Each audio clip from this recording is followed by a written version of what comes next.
everyone, and welcome to my channel. Today I would like to talk to you about how I found out I had cancer.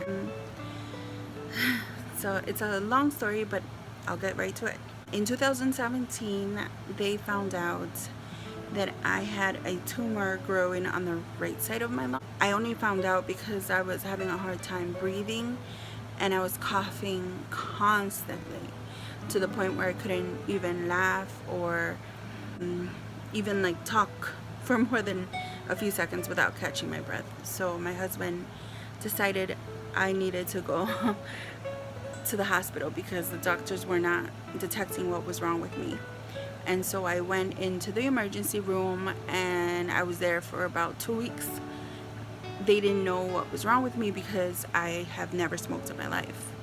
So it was crazy when they discovered that I had lung cancer. And they only discovered it because my pulmonologist insisted that I get a biopsy right away. And after that came through, I immediately had a PET scan and went immediately in to do surgery the week after. So everything was kind of like fast with me, and I'm not upset about it. You know, I had to do what I had to do, what I felt was right, and I was having so much pain in my face and in my back that I needed some relief, you know. So when they told me this is the only way, I went ahead and I did it. I'm wearing a very low cut pajama dress right now. I wanted to kind of show you my scar. I hope nobody gets offended or crazy about it. This is just my journey. Like I said before, this is the path that I was sent onto, and it is what it is. And I pray that a lot of my friends and family never have to go through with it, or anybody basically. I pray for a cure, and we will see what happens. Unfortunately, I had to get the surgery, and then now I'm on some chemo pills. I did 2 rounds of IV chemo, which is just the basic one. Not all my hair fell out. A lot of people ask me that, and then it's like they all want to see if somebody has a condition. They want to see them, like for some reason they wanted to see me without my hair, but it just thinned out and it's not too bad. You know, I was able to do a little coloring and try to preserve it as much as I could, but I did thin out a lot, and that's okay.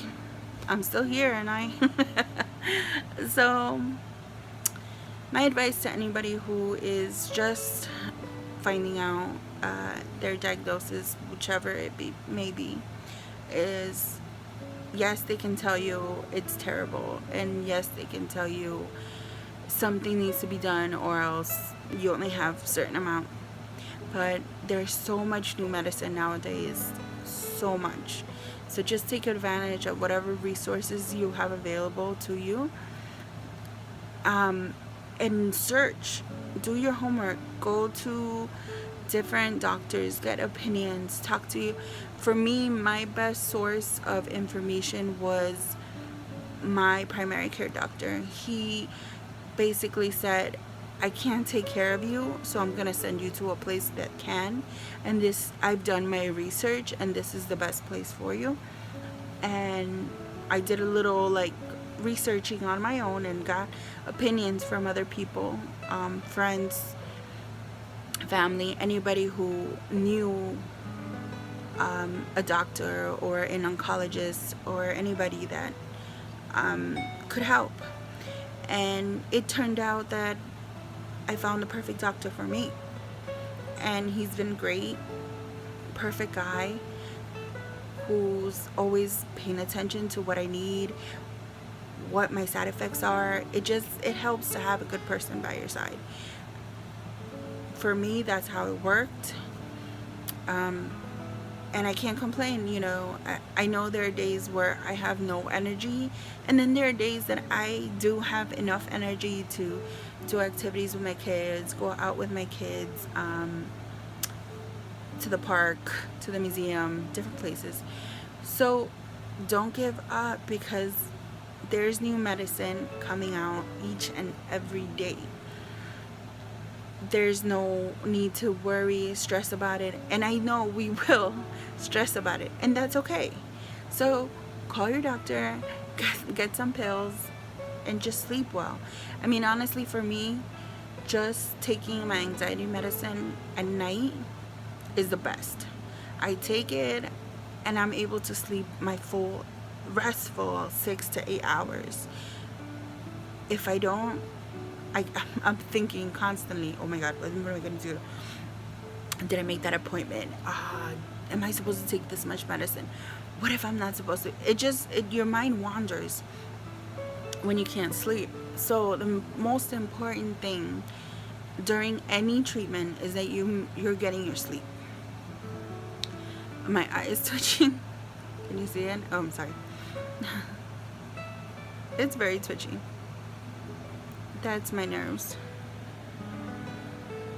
I don't know if you can see it. I'm sorry. Oh.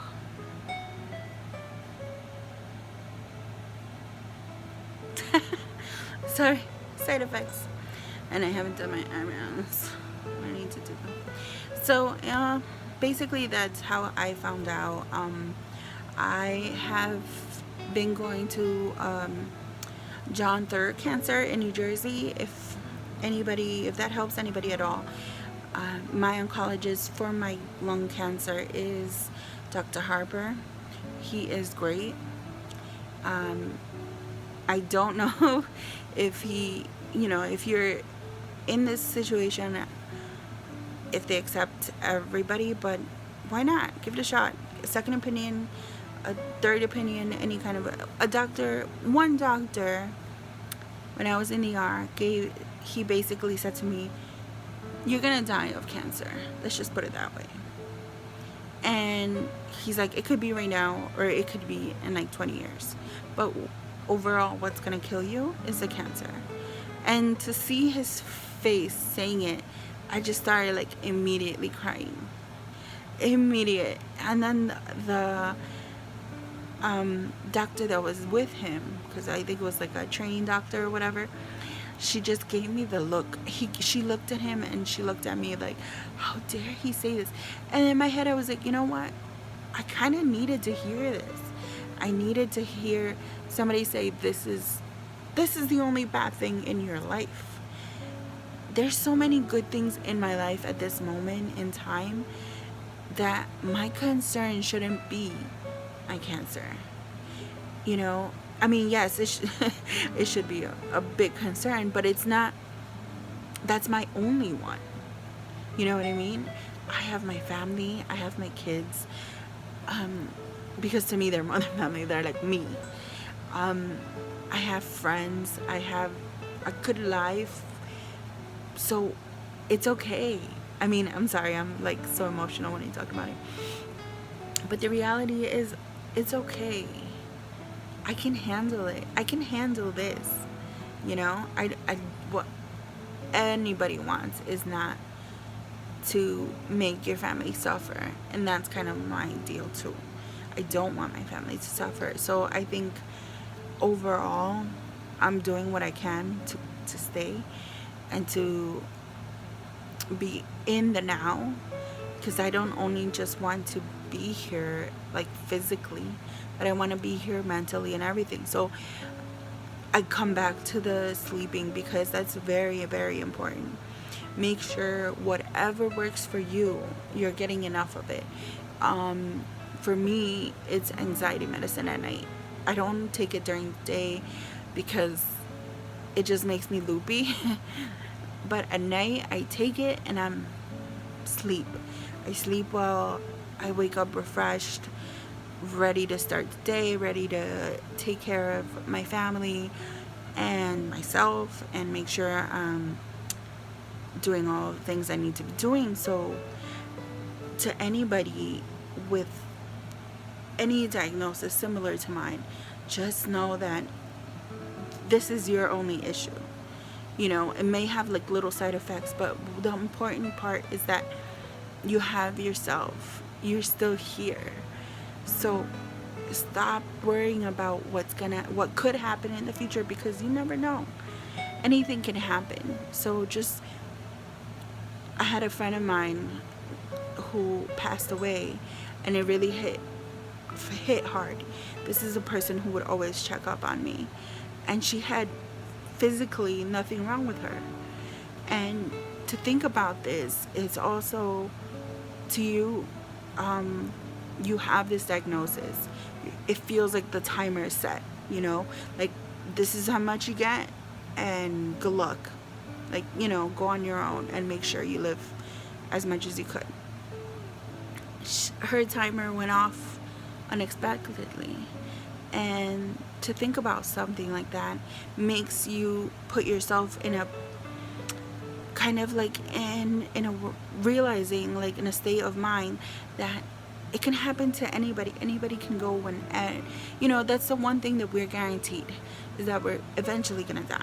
You know, we're born, we die, and you know, after that we don't know what you know, I don't want to get into the topic, but you know, whatever happens afterwards happens. But just because you got this diagnosis shouldn't change who you are as a person. Enjoy your days. Spend time with your family. Spend time with your friends. Spend time by yourself if you need it. Take care of yourself. And I am thankful to my family and friends and to my husband, who have been very supportive and who make sure I get that time. Make sure I'm seeing my doctors. They make sure that I get my alone time, that my quiet time, you know.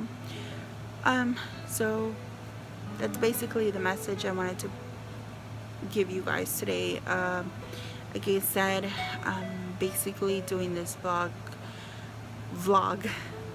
vlog, for my family and my kids, for whenever they may need this information. And so if you want to subscribe to this channel, and I'll post more information. Again, this is my story, and I hope you like it.